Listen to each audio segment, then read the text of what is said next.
on tracks because they're big suckers.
Oh, these are bomb proofs.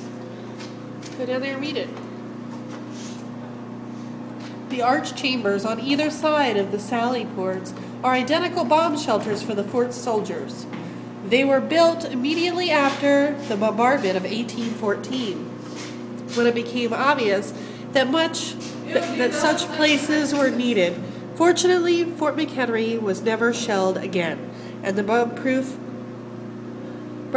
were never used for their intended purpose.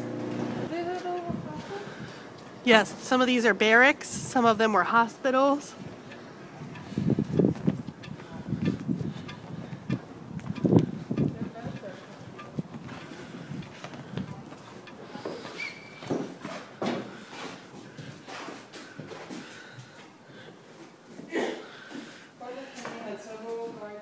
This one built in 1835, enlarged in 1857, is one of the best preserved buildings in Star Fort.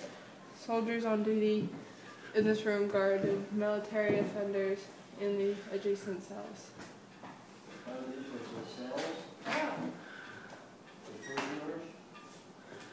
Go inside.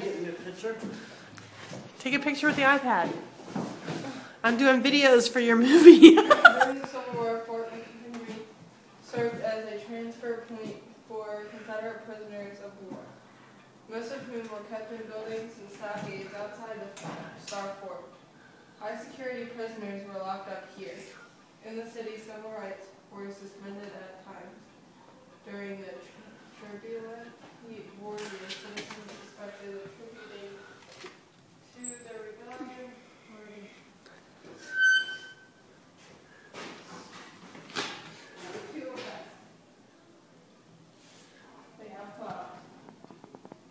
Alex, come on, me and Hunter and Alex are all going. Come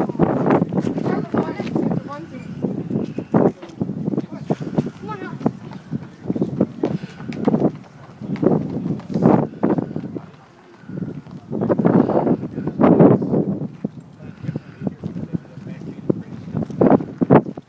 Tell us something about it.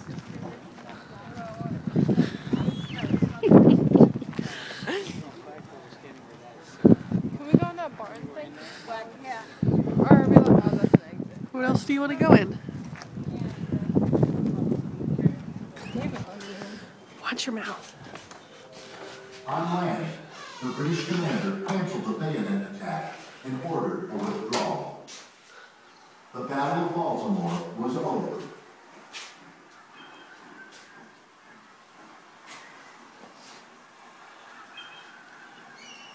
Standing on the deck of a cruise ship, returning to Baltimore, Francis Scott Key saw his country's flag flying over Fort McHenry.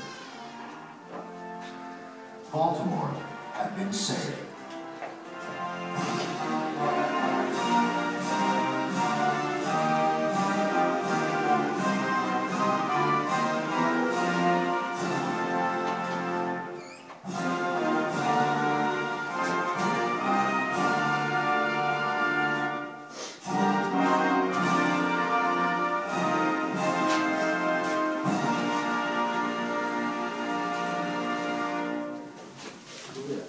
60 soldiers in Captain Frederick Evans Company U.S. Corps of Artillery.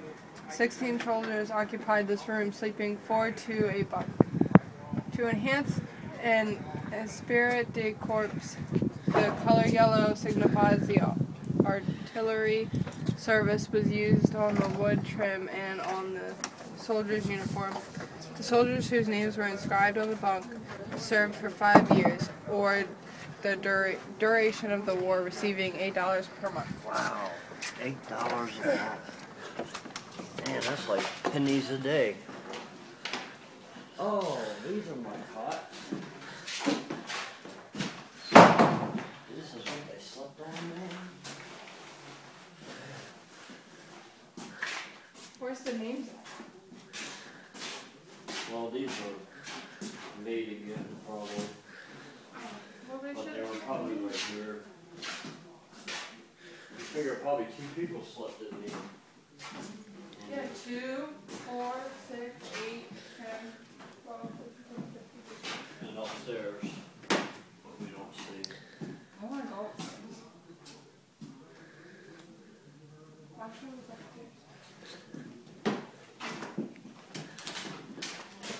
Lock the door.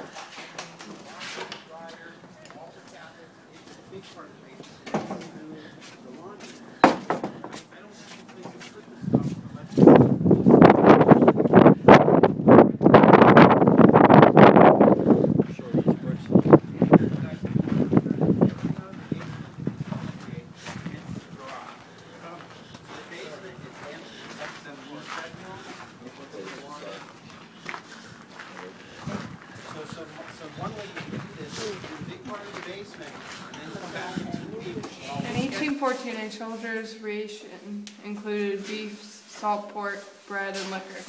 Indigestion was not uncommon, nor was complaining about the food. A military doctor's manual from 1808 states salted beef and pork should not have the appearance of having been salted more than 1 year. Metal buttons are among the few uniform items that can survive in ground.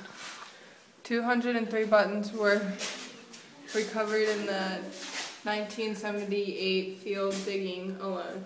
Military and civilian, they range over 100 years period. Knowing the manufacturer, civilian styles, and military regulations allows archaeologists to date the buttons and thus the places they were found.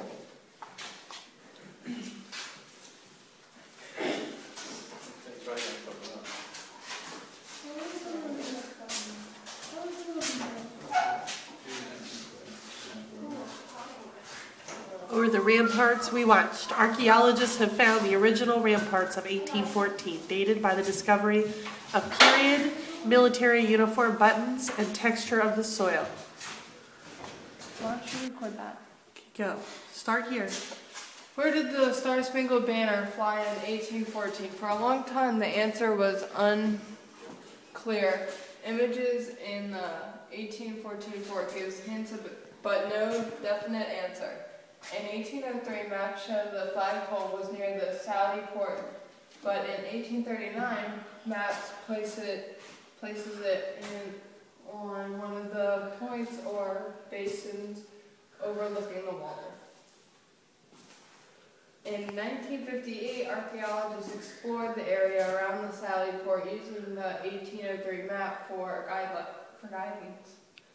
They discovered 2 large timbers fitted into the shape of a cross with a large rectangular hole in the center. Several feet underground, this cross brace was designed to keep the flagpole from tipping over in the wind. This rediscovery of the cross brace is an excellent example of how archaeology and documentary history can be combined to learn about the past.